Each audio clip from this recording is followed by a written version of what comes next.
الله من شرور أنفسنا ومن سيئات أعمالنا من يهده الله فلا مضل له ومن يضلله فلا هادي له وأشهد أن لا إله إلا الله وحده لا شريك له وأشهد أن محمدا عبده ورسوله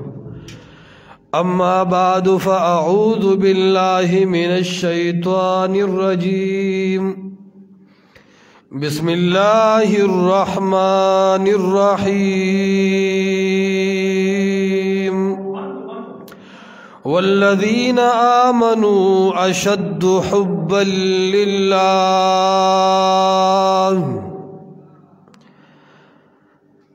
وقال قائدنا الأعظم رسول الله صلى الله عليه وسلم المرء مع من أحب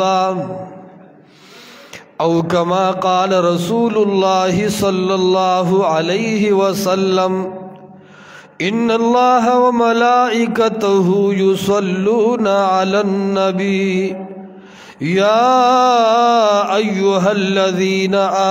آمنوا صلوا عليه وسلموا تسليما درود شريف اللهم صل على محمد وعلى آل محمد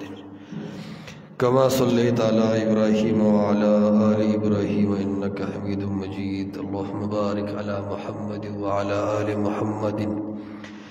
كما باركت على إبراهيم وعلى آل إبراهيم إنك حميد مجيد گرانو عزتمند مسلمانانو ورونو اور کورونو کے با حیا و با فردا ناستو عزتمندو خویندو میندو رب العالمین انسان تا پدی اعضاؤ کے پدی بدن کی پدی ټول جسم کی جو عیسا ورکڑے دا او اغا عیسا دے زڑو او دے زڑ کے عام طور باندے خواہشات وی مینہ ورکی محبت وی ورکی دی دا وجنا د خلق زړونو باندې محنت کول دي چې چرته دې زلته د غیر الله مینه کوزه نشي ځکه د دې زړه مثال پشان د سټیرنګ دی سټیرنګ چې کم طرف ته تاوی ټول گاڑی هغه طرف ته تاویږي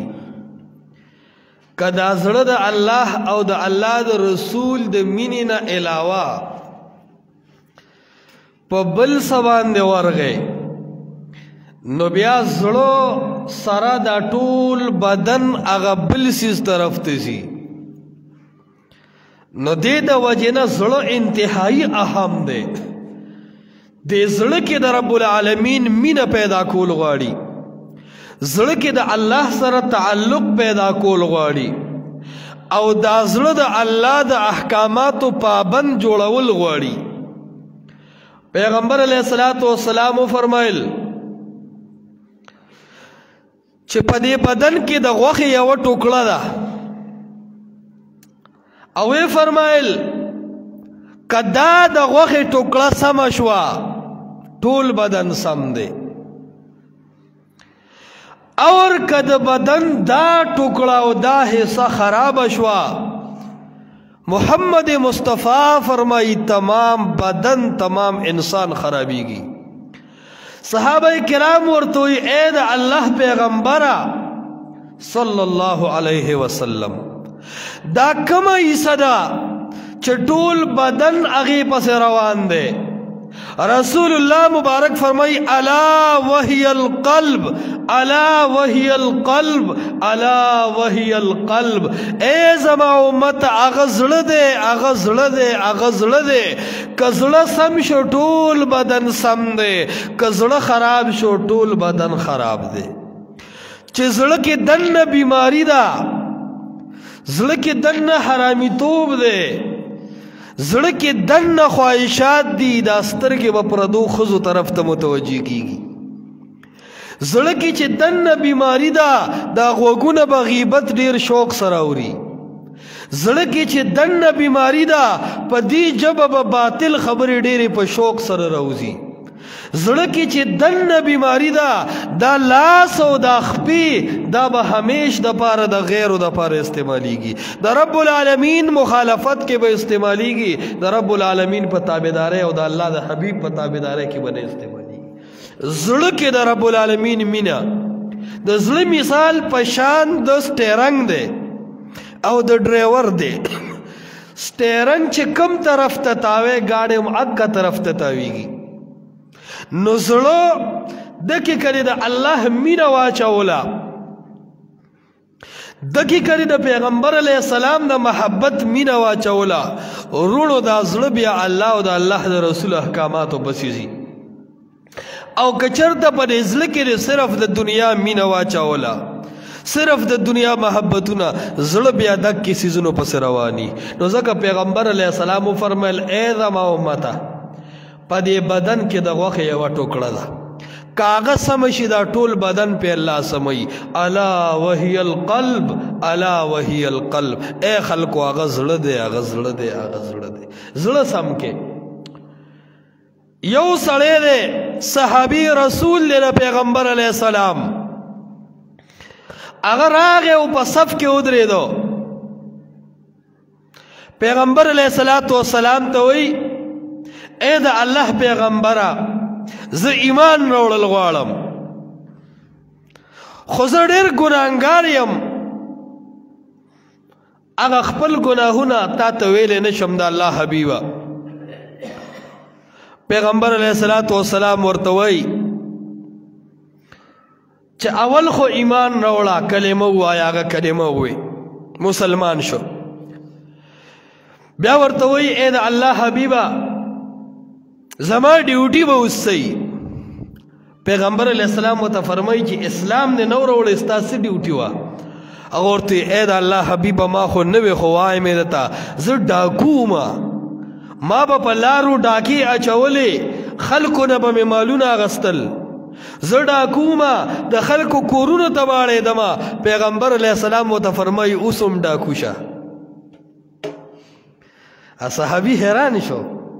چې اسلام خو ما راوړو دې دپاره چې د ډاکوتوب نه بچ شم. پیغمبر علیه السلام ماته اوس هم وایي چې ډاکو شه.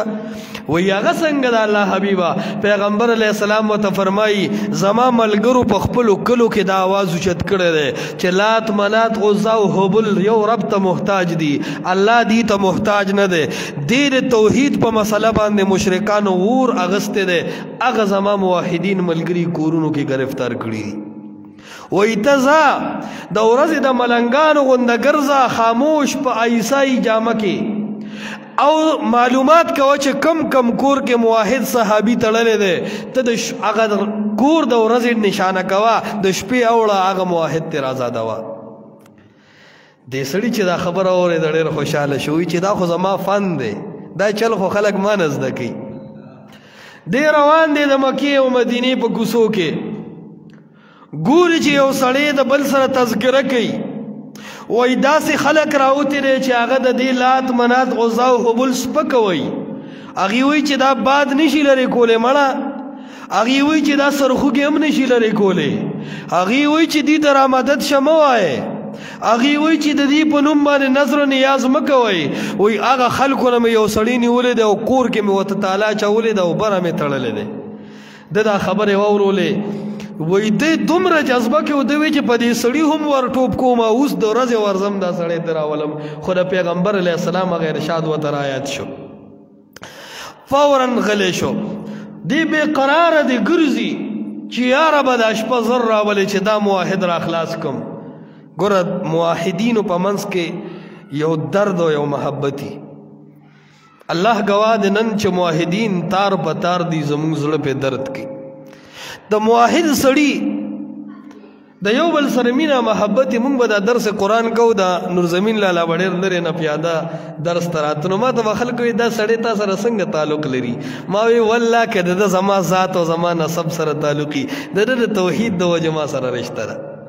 نو دا د توحید رشته قسم بالله دا د ډېرو غټو غټو رشتو نه الله ته خوښه ده دې سړي چې دا خبره اوري د ټایم پې نه تېرېږي چې یاره دا صحابي خو به ځوړند دي د غیرو په جال کې راغلی دی دی به خلاصوم د شپې 1 بجه شوه او ده چې غوږ کېښودو نو نرې د چغې اواز راځي الله احد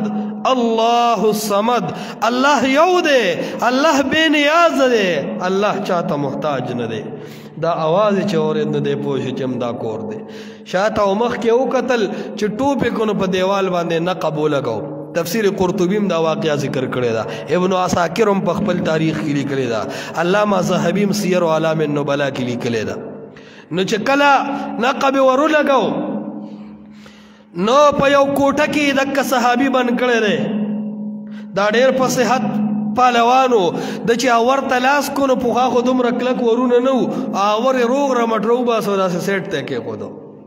هغه چې دې کس ته وکتل نو موحدین یو بل پیژني د ده د شکل او د جوسۍ چې وکته نو دا صحابي پوه شو چې یا خو مې ملګری راغلی دی یا د اسمان نه الله امداد له ملایکه رالیږلی ده دک صحابي ته چې وکتل د لاسو نه زوړند تړلې د ویښتو نه زوړند بره تړلې کپڑے تیستی دی بے لباسه دی د وجود په هر ځای باندې د مخ او د لاسو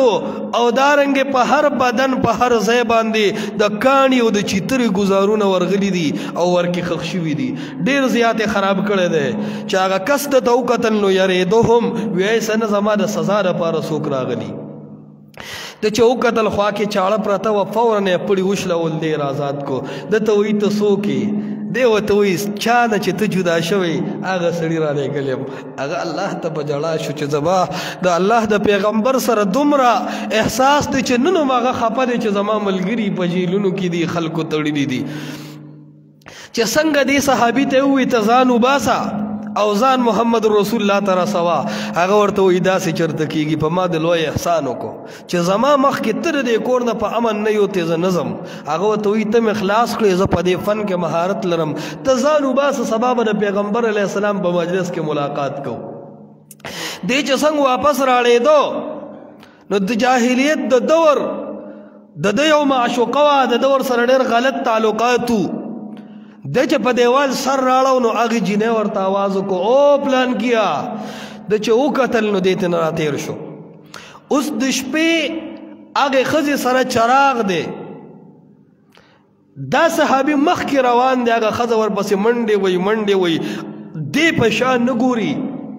خو آخر کې د هغې ښځې د خولې نه یو ټکی وختو دې هغې د وجې نه بریک شو ودرېد آخذ چې دته آوازونه کوي ای وی توره شپه ده موقع ده ته چې څه هم وی نو زه ستا هر خواهش پوره کولو ته تیاره یم دې نه ودرېدو اخر کې ورته وایي وجه راته ووایه بیا به مې په زړه ارمان وي بله ښځه دې خوښه شوې ده ځکه دې زه پرېښې یم دې ټکي سره دې ودرېدو او مخې راته وکړو ورته وایي ای خو د جاهلیت مینه وه خو زه نه پوهېدم زه خو په یو داسې سړي مین شوی یم په یو داسې دین مین شوی یم په داسې لوی رب مین شوی یم چې د هغه رب مینې مخې ته د ټولې دنیا مینې دې قربان شي ورته وایي هغه څنګه وایي ما په محمد رسول الله صلی الله علیه وسلم باندې ایمان راوړلی دی او د الله د پیغمبر سره د لوز کولو نه بعد داسې نشي کېدی چې زه د زنا وکړم او زما لاس دې تا ته دروږدی شي دې منډه وایي او ترې روان دی سحر چې دا صحابي د الله د حبیب سره ملاو شو بل صحابي ملاو شو رسول الله مبارک دواړه په تندي باندې ښکل کړل خوشحالي ورته کوله دی کې په بوکره کې دننه یوه ښځه راله او چغې وخي اشهد ان لا اله الا الله واشهد ان محمدا عبده ورسوله چې کله یې مخ کولاو کو نو دکې صحابي سر ښکته کو چې زما خو لوی راز پیغمبر علیه السلام ته ښکاره شو ځکه دا خو زما د جاهلیت د دور معشوق وه پیغمبر علیه السلام ورته کلمه ووې او د هغې ښځې دې سړي سره نکاح وشو دا د اسلام مینه وه دا د اسلام محبت و دا زړه به الله او د الله رسول دې مینې ته خالي کې کله چې د زړه کې د الله او د الله د رسول مینه پیدا کړه بیا رونو انسان بدریږي بیا د رب العالمین امداد د رب العالمین تعاون د الله رب العالمین د طرف نه نصرتونه دا بیا الله رب العزت انسانانو سره کوي داسې نورم چې د سلفو د امت واقعات وګوري نو په دې خبره باندې به ورسې چې دا زړه دې کله الله ته حواله کو بیا به دې الله د هر ګناه نه بچ کړي او کله چې د زړه کې شیطان له ځای ورکو زړه کې د خواهشاتو له ځای ورکو هره فتنه او هر ګناه به تا ته آواز کوي او د یو وړوکي ګناه نه به هم ته ځان نشي صبرولی دې وجې نه دا عزم نه دی عزم دا ډېر ښه شی دی د زړه کې بنده یو کلک عزم وکړي بای دا ګناه به زه نه کوم کله چې عزم وي بیا د هغه ګناه نه انسان منع کېدیم شي څه خو ملک زمونږ داسې دی چې هر ګناه طرف ته خلک متوجه دي څه خو حالات زمونږ داسې دي د دین طرف ته د هیچ چا توجه نشته د علم او د عالم قدر نشته دا سوره د مخکې تاسو لیدو ډېر سترو لوی عالم دین شیخ عبدالحمید شهید رحمت الله علیه ډېر په بې دردۍ سره قتل کړی شو شهید کړی شو دا څومره لوی ظلم دی د اسلام او د مسلمان سره د مسلمان په ملک کې یو دومره لوی عالم دین هغه شهید کیږي وجلی کیږي په هغه ډزې کیږي د هغې باره کې نه حکومت څه مطالبه کوي نه عوام خبر دي چې موږ څومره د یو لوی علمي خزانې نه محرومه شو عوام هم ناخبره دي نه پوهېږي چې دا علما څنګه وجلی کیږي دا خیر خو دی د دې څه جرم دی حالانکه شیخ عبدالحمید رحمت الله علیه د جرح او د تعدیل په فن کې الله ډېر اوږده لاسونه ورته ورکړي د شیخ زبیر علی زین بعد دا سړی په دې علاقو باندې لکه د ډاکټر سراج الاسلام حنیف صاحب غونده د جرح او د تعدیل ډېر پوه عالم په فن حدیث کې ورته الله ډېر مهارت ورکړو اخلاق هم ډېر اعلی ډېر ساده طبع ژوند دی د میډیا سړی هم نه و د حکومت خلاف سړی هم نه و لیکن دومره په ظلم سره شهید کول دومره د عالمانو وینې تویول زوم چې دا آخر دا حکمرانان به سبا د رب سره څنګه مخکې کیږي ریاست مدینہ او بل آواز لگے ہر حکمران دی سوچو کی چې زما په حکمرانه کې زما په بادشاہت کې د علماء سره حال دی نن که بیزای ویني و تویږي نو هغه د علماء تویږي نن کو ظلمونه کیږي هغه علماء سره کیږي نن که سپک کتلی شي هغه علماء ته کتلی شي اسی چو بسور لوي سړی اسی چو سره گاډ ګرځي ته قران او د سنت ماهر عالم وي هغه غریب ځان سره تماچ نشي ګرځولې وي د سنس دلنه جوړو نو علماء دا د دین ستوري دي لیکن نن داسې بے دردې سره زوم مات شو هغه لاسونه چې د داسې حق پرستو علماو خلاف استعمالیږي مات شو اوچې شو هغه جبې چې د داسې علماو خلاف استعمالیږي الله دې تباہ او برباد کی هغه خلق چې د هغې لاسونه د داسې علماء حق خلاف استعمالیږي الله دې تباہ او برباد کی او الله دې په دنیا او آخرت دواړو کې او شرمي هغه خلق د چا چې په دې کې لاس او د چا په اشاره د چا په تعاون باندې شوی دی رب العالمین دې د ټولي دنیا مخې ته ذلیل او رسوا کی او الله رب العالمین دې د علماو حفاظت فرمایي ځکه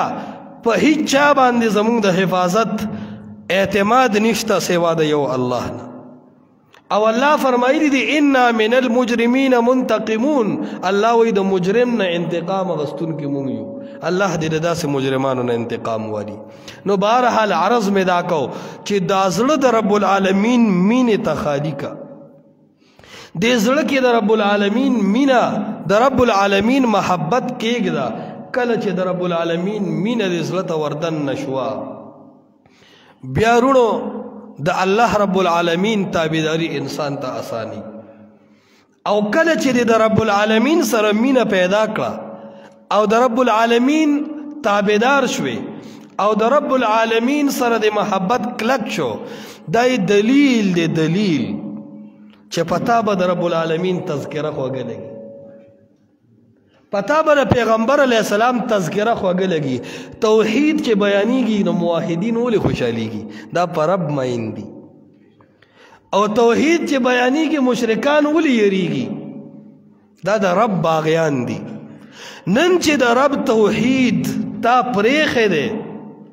او غیر پس روان یې دا دلیل دی چې ته د رب نه مطمئن نه یې څوک چې د خپل رب نه مطمئن یي آبې د رب نه بل چاته حاجت روا وي بل چاته مشکل کشا وي کومه ښځه چې د خپل خاوند نه مطمئنه یي هغه بل چا پسې ځي خو چې خپل خاوند ښځې پرېښې ده او بل چاته اشارې کوي پوه چې دا د خپل خاوند نه مطمئنه نه ده تا چې نن رب پرېښې دی کله یو درګاه کله بله درګاه کله یو بابا کله بل بابا کله یو پیر کله بل پیر کله یو مولا ته سر ښکته کله بل مولا ته سر ښکته کله د یو قبر کاڼي کله د بل قبر کاڼي کله یو قبر ته شمې بلوه کله بل قبر ته شمې بلوه کله یو قبر باندې شال اچوه کله په بل قبر شال اچوا دا د دې دلیل دی چې ته د رب نه مطمئن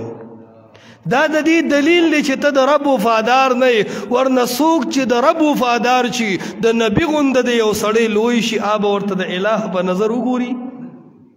پیغمبر ته به موږ د رب په نظر وګورو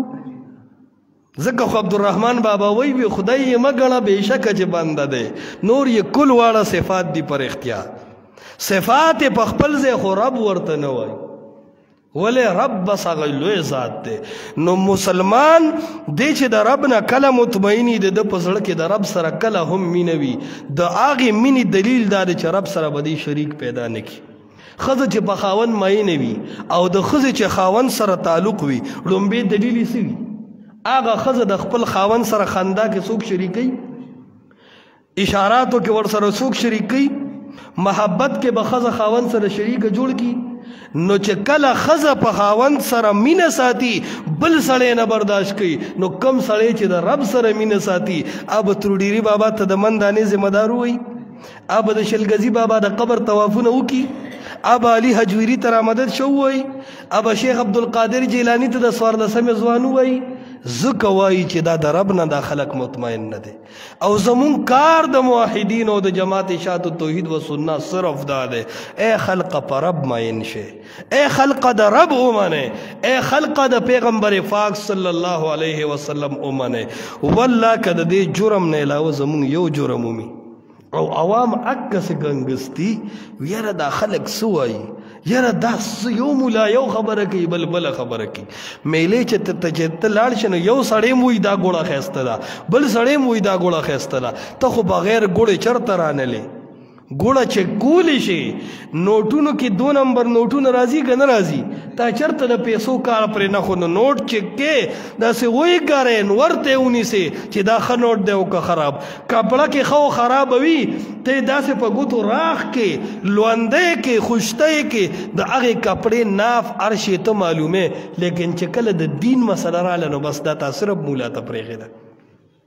دا جنت او جهنم صرف مولانو لدي که عوامو لم دي جنت جهنم صرف مولانو د پاره دي که عوامو د پاره هم دي نو بیا به د قرآن او سنت هم صرف مولا د پاره نه عوامو د پاره به هم څنګه چې عالم د دې مکلف دی چې دی به حق بیانوي څنګه چې عالم د دې مکلف دی چې دی به د الله او د الله د رسول خبره کوي دقسې عوام د دې مکلف دي چې دی به د حق تایید کوي دی به کله مال لګي په حق باندې کله به وینه ورکوي د حق دپاره کله به خبره کوي د حق دپاره کله به جګړه کوي د حق دپاره کله به دوستي جوړوي د حق دپاره کله به جدا کیږي د حق د وجې نه دا د مسلمان مزاج دی نو کله چې مسلمان په رب مین شي د غم او خادي د رب د پاره شي د دوستي او دشمنی د رب د پاره شي بیا هغه ډیر لوی رؤوف الرحیم ذات دی حدیث د بخاری کې راځي ابن ماجه کې هم دا روایت دی چې الله اعلان وکړي اے خلقو په دې ځمکه پلانکي د پلانکي زوی دی د سره زما ډېره مینه ده تاسو هم ورسره مینه کوئ نو د چا د محبت دپاره چې الله اعلان وکړي څه دی خیال دی دا کافي خبره ده او که نه ده مینه او محبت دا د الله رب العالمین دپاره ګوره رمله د پیغمبر علیه الصلاة والسلام بیبي ده د ابو سفیان لور ده ابو سفیان راغې داسې ټیم معلومو چې پیغمبر علیه السلام کور نه ځکه هغه سره اختلاف و ابو سفیان ور وډباو رملې چې وکتل ورې کلاو کوي بابا جان راځه دا د پلار هغه ادب دی تر دې حده پورې مني پلار رستو دی لور ورته ځای سموي لیکن کمرې ته عام طور زنانه قدم کې سلووي نارینه چاخ وي نو ابو سفیان په یو کټ کې کېناستو هغې کې بستره وه فوراً رمله پلار ته وی بابا صبر وکړه او هغه بستره یې راغونډه کړه دا حرکت چې ابو سفیان د دې خپلې لور ولیدو نو فوراً ورته وی ای رمله زه د دې بسترې لایق نه یم که دا بستره زما لایقه نه ده ګوره د حق خپل مقام وي هغه ځای کې به بیا حق وایې که پلار دی وي که نیکه دی وي که رور دی وي ابراهیم علیه السلام پلار ته وایي نه انی اراک وقومک فی ضلال مبین ای زما پلاره ته سره د قومه غر کې او ګمراهی نو ځینې ټایم به حق وی نو هغه ورته وایي ای زما پلاره ته د دې بسترې لایق نه یې فوراً پلار حیران شو دوی رمله دا څه وایې او توی پلارا بابا جانا دا د پیغمبر علیہ السلام بستر دا آد توحید دائی دے اگا دا لات منات غزا و حبل دا یعوق و یعوس و نصر او دا دی درگاہنو خلاف دا توحید آواز اچت کرے دے اگوی چی حاجت روا یو اللہ مشکل کشا یو اللہ تاسو دا آغا موحد دشمنے تولاڑی انکا مشرکن اے زما پلارتا مشرکی او در فرمان دے چی انما المشرکون نجس مشرکان پلیت دی پلیت سڑے دا پیغمبر علیہ السلام پا بستر نشی کے نستی دا خبر چوکلن ابو سفیان باندے سر تاو شو کین ناستو نیغ پا وروتو خو پا یو سوچ کے پریوتو پا یو فکر کے پریوتو اکا دا لور خبر ور لزلک داغ و غار جوڑ کو یو رزو نا یو رز و سر اخکتا کو پیغمبر علیہ السلام توی دا توحید دا کلمہ راتا وایا طول عمر دا شرک پا دی بوئن کی خدخ کارم رونو کله چې سړی په دین غیرت کوي په اسلام غیرت کوي د د وجه الله خلکو ته د اسلام لارې کولاوي زړه کې د توحید مقام زړه کې د شرک نه لرېوالی دا د زړه دپاره یو اهمه حصه ده ځکه خو پیغمبر علیه السلام بار بار فرمایل ای خلکو د زړه کې د غوښې یو ټوکړه ده کدا د غوښې ټوکړه سمه شوه ټول بدن سمیږي او کدا فسادي وي نو فسد الجسد کلو ټول بدن د فسادي دی بیا پیغمبر علیه السلام درې ځله فرمایي الا وهي القلب الا وهي القلب الا وهي القلب ای خلقو هغه زړه دی هغه زړه دی هغه زړه دی خو مسلمان ته زړه برابر نه دی و جوړ نه دی د مسلمان په معاشره کې دروغ لږ دی او که ډېر دي مسلمان او دروغ انتهایی ناشنا دروغ له تاویلات کوي سب بهانې ولې لټوي خو هغه دروغ ثابتوي پخوا وي چې تا یو سړي نقلي نوټ جوړ کړی څوک یې پې دوکه کو نو قاضي اعظم هم پکې په ګوتو جوړ کو خو ټوپی ورته نه ده اچولی نو هغه دکاندار ورته وی چې دا خو 2 نمبر نوټ دی هغه وایي دا صحیح نوټ دی ته سترګې په بډه والي کې ټیم چشمې دی چوري دا وینې نه هغه وایي دی کې د قاضي اعظم ټوپی نشته ورته وایي دا د ګرمۍ تصویر دی که نه اوس دا نه وایي چې ما نوټ دیسي دی خو هغه دروغو له هم څه تاویل کوي چې دا د ګرمۍ تصویر دی نو مسلمان په هر طریقې سره به دی دروغ وایي دی به دروغ وایي او مشهوره خبره تاسو به یې اورئ چتا زمون خدا سے خو مسلمانان دی جدی چرس کینو مقبره ته زی چرس چې سکینو مقبره ته زی په خبره پوي او د جمعات غړې چې پټی نو قرآن مجید نو وتا پړې کې اوخی چې غړې را پټ کی دا مسلمان دی پلاستیکی مسلمان دی ته وي نو غل چرته مقبره کې چرس کل نو پولیس پہ راغلی دی نو بیا خو تجربه خو ښه شی دی العقل ښه شی و نو ولو کان چاکي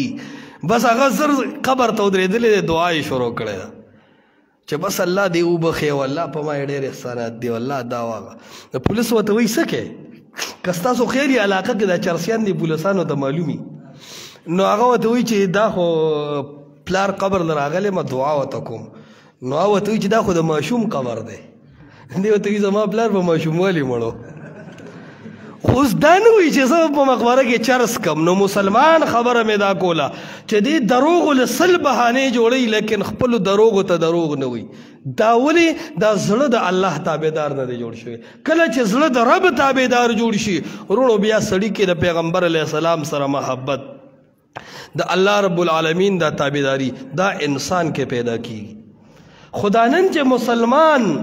هر ځای کې رسوا دی ذلیله دی څه داسې حال په دې مسلمانانو شروع دی ای خلقو تاسو خو دوکه کې پراته یې چېرته مو د نټ په دې سترګه د سوشل میډیا په واسطه د کشمیر د خویندو میندو حال کتلی دی تپوس کوم زیاتر د نوجوانانو نه کتلی مو دی هغه حال د کتو دی ای خلقو د فلسطین د خویندو میندو د لوپټو حال مو کتلی دی تا سو وجه دا آغا خلقو اغی پسی دا اس پہ نے منگز راغستی دی اور داغی نا غوخ لرکی واللہ کاغی سکولی شی آغا خلق دا آغا خزو داسی بیزتے کئی چی دا یوی خزی دا بحیا کولو دا پارا لس پو جان پا کتارو لار دی و داغی بیزتی کئی مور پلار ہم ورطگوری چاکے جس نشتا چاگی تا ہوئی جدا سکوے دا حال نن پتا را روان دی والله چې په دې خپل سترګو به وویني سړی مسلمان به د خپل خور مور او د ښځې د حیا او د عزت او د لوبټې تپوس نشي کولی وجه څه ده وجه زما ستا دا عمل دی نن ته په فیسبوک په دنیا کې کم ځای لګیا یې دا تا په فیسبوک کې څه کولاو کړي دي دا ته په فیسبوک کې څه ګورې دا پیکج ستا څه دپاره کړی دی دا امبیان ستا په څه کې استعمالیږي دی فیسبوک تستا غوږونه متوجه دی فیسبوک تستا سترګې متوجه دی فیسبوک تستا زړه متوجه کله د سرو شونډو جینې کله د ساده لباس جینې کله بغیر لباس جینې کله د یو پوزیشن جینې د هر ملک د استوب چې دی نو مسلمان غواړي چې زه وګورم نو کم مسلمان چې داسې حال شي والله سګران نه ده چې غیر راشي او په دې منبر او محراب کې د اس په وګړي دینه سینما جوړ کی دینه چکلی جوړ کی او تابار کی او په شربونو دی او شرمي دا حال شوه دی وګوره تاریخ د حافظ شیخ الاسلام ابن تیمیہ رحمت الله علیه وګوره د چنگیز خان دی تاریخ پڑھاو کې تاریخ اسلام د اکبر شاہ نجیب آبادی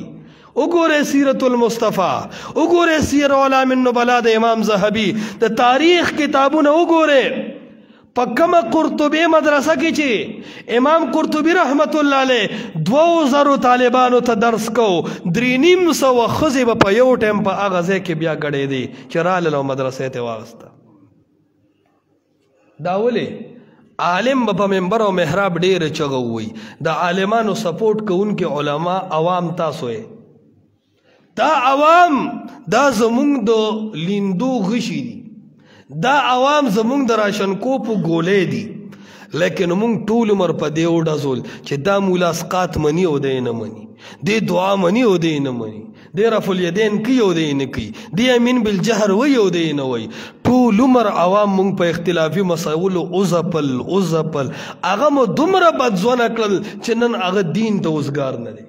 او عوامو دومره ونه کړل چې یار دا څوک مونږ جنګوي دی کې د قرآن دلیل چا سره دی دی کې د حدیثو دلیل چا سره دی او دی کې خواهش پسې څوک روان دی دی کې د هندوانو مذهب پسې څوک روان دی عوام هم دین ته نه دي اوزګار علما هم حق نه بیانوي نو رفته به مسلمان تباهۍ طرف ته روانېږي رونو ځان کې ژوند پیدا کړي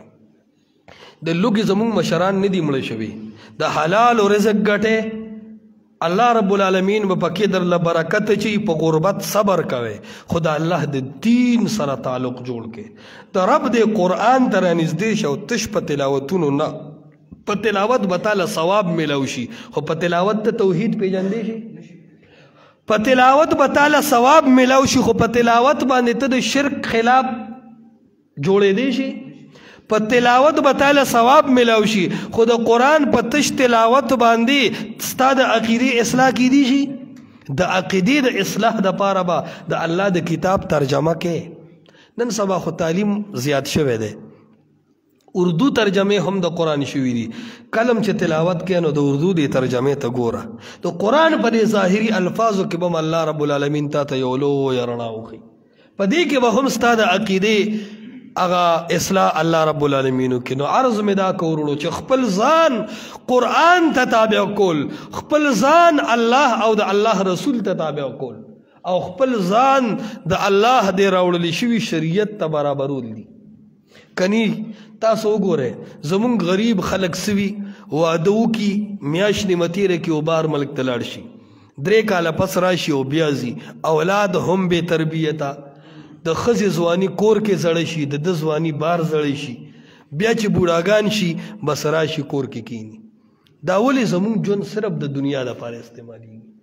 پکار دا ده چې دې دنیا سره سره زمونږ د دین اعلی سطحه وي مسلمان په دې خپل دین غیرت کوي مسلمان په دې خپل دین معین شي مسلمان دې خپل دین ته متوجه شي نو الله رب العالمین به دکې انقلاب راوړي که نه هسې د نوم مسلمان شي